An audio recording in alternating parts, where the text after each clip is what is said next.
నా best friend marriage, but నేను వెళ్ళలేకపోతున్నా. So తను ఏం చెప్పిందంటే, నీ పెళ్ళికి నువ్వు తీసుకున్న బ్యాంగిల్స్ నాకు కావాలి అని అంటే చార్మినార్ వెళ్ళి కొనేసుకున్నాను.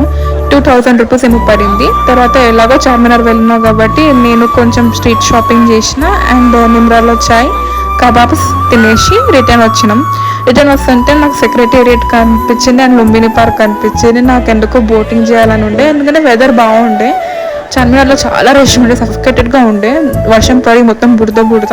సరే కొంచెం రిలాక్స్ అవుదాము అని లుంబిని పార్క్ వెళ్ళినాం, నేను నా హస్బెండ్. ఎలాగో వీకెండ్ కాబట్టి ఆ లుంబిని పార్క్ వెళ్తుంటే ఎంతైనా మంచి ఫీల్ అనిపించింది. మంచి వెదర్, కొంచెం బ్రీజీగా ఉండే, కొంచెం చినుకులు అవన్నీ పడుతుంటే ఓకే ఫైన్ వెళ్దామని బోటింగ్ వెళ్ళినాం. బోటింగ్ 70 రూపీస్ పర్ హెడ్ పడింది. లుంబిని పార్క్ నుంచి వెళ్ళి కొన్ని రీల్స్ షూట్ చేసుకొని వచ్చేసినాం అన్నమాట తిరిగి ఇంటికి.